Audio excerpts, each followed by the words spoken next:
This is Margaret in Windsor. That's my real name. I was kidnapped from Buckingham Palace in 41, brought to the United States, Moulton, Alabama, given the name of a twin. Peggy Ann Dempsey married a Childers. Carl and Peggy were both dead, killed by their mother. They were born out of wedlock. I grew up being told and called a bastard, that I had no father. The family later on, when I found out in '83 about my kidnapping, one of them, Mrs. Ezra Carter, she was a Dempsey before she married. Annie was her name. And when I had been to Flint's, Larry Flint's, he was shot. The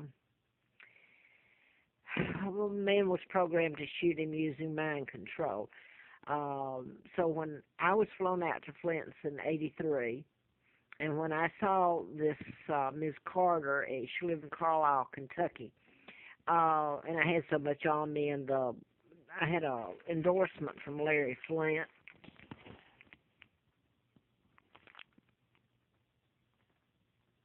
I'm not going to pull the endorsement out. I have before in a lot of videos. But it was enough that they were trying to kill me and shut me up because Dempsey would have faced the gas chamber in Alabama. And plus my kidnapping would be told about. But anyway, she told me that when I knew I'd been kidnapped and Flint, the car and all that, she admitted it, and the family had kept that secret all my life and watched what was done to me. It was a pigsty. And anyway, I wrote a book about mind control in '77, '78. That's when Flint was shot in Lawrenceville. And got a letter from the FBI June the 23rd of '79. Had antifreeze put in me April Fool Day of '80.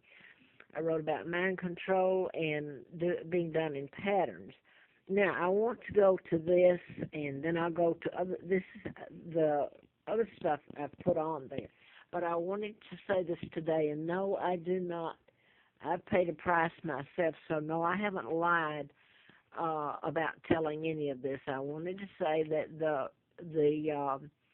well, they're going to make it look like suicide. Rolling Stone Mick Jagger's girlfriend, L. Ren Scott, up in New York. That's a mind control murder. It's a timeline in it. And the use of the name Scott and then Mick Jagger, I could go on telling why, if the piece of the puzzle that makes it fit in, but I'm going to skip now to the plane, the Malaysian plane. I have told for a long time about Larry McDonald. I wrote about him in the book, in Mind Control. He was a doctor congressman.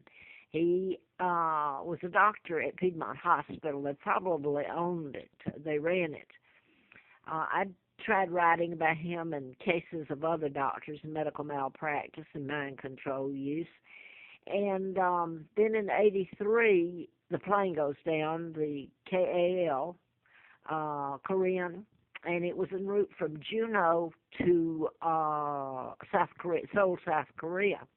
It was shot down because supposedly it veered into Russian airspace or Soviet, and all aboard died. It was 200 and something on that one. Now this, again, was a pilot that had a good track record. So you don't have to reprogram or program the computer. You program the person's mind, whether it's the air controller or the pilot himself.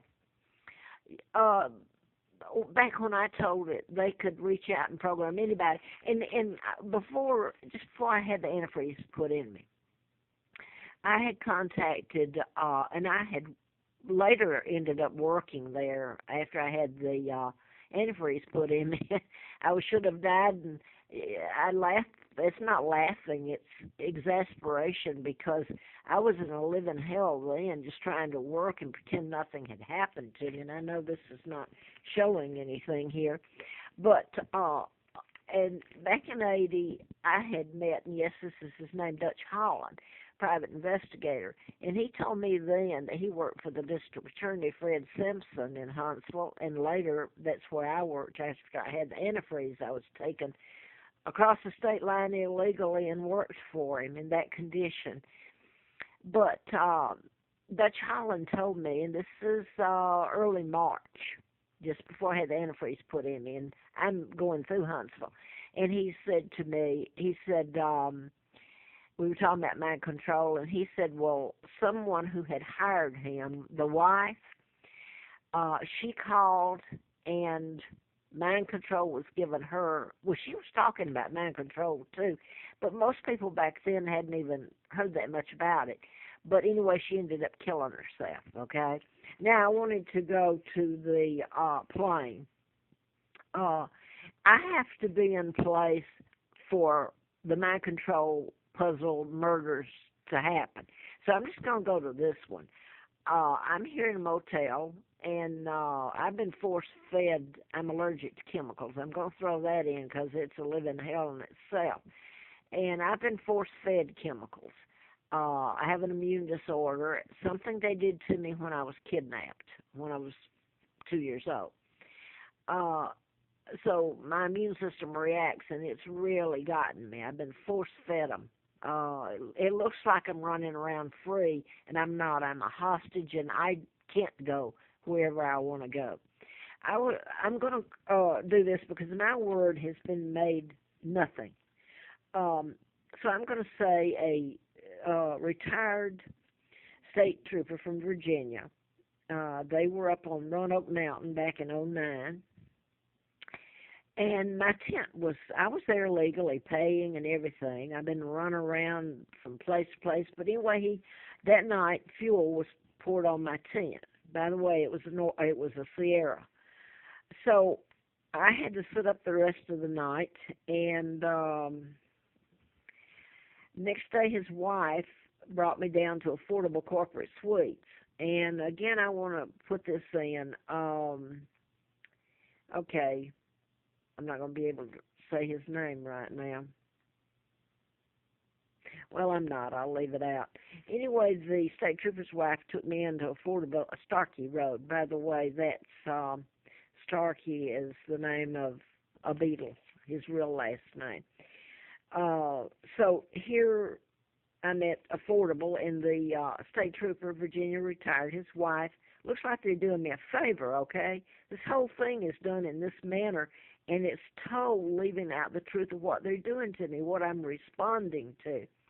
But anyway, she paid the deposit, and I paid from then on everything. That's all she paid. I had the money for the rent and everything. For 17 months, I sucked up fumes that's enough to kill a horse, much less me. So before she left, I thought she was being nice, and I hugged her, reached out to hug her, and she backed off. And she wasn't my friend, okay? I've done nothing to these people except tell the truth and be abused in my money and all that came with the name of Windsor. They benefited from. At NASA, you can guess on that one where they brought me 40 miles from there. But I was going to thank Linda Barton, and she backed away from me, and she said, this is how we run you, force you to move, is by chemicals, using chemicals. Well, I just had it dumped on me that night, fuel on my tent, and ruined it. And I could go back, and I put this on former videos, so I can't put it all on here, and people, I'm not sure they're even listening to them. So that's how they run me. For the mind control murders to be done, some of them in the pattern, I have to be in a certain location. Now then, when I came here, I can't get into how I knew when I came here. There's a courtyard here, and the people that own it, up until about a month ago, I had some problems here. They live in Germany, and I trust them, believe me. I trust them. The Brits and the Germans, and a few Americans. But anyway, about a month ago, it sold out. And it sold out to Shaw, S-H-A-H. Now, that's a name like Smith here in this country. The Shaws are like Sonny Shaw, who, back in '94, they came in after I'd paid a month's rent, and believe me, I had no money. I had to save to get that. and they came in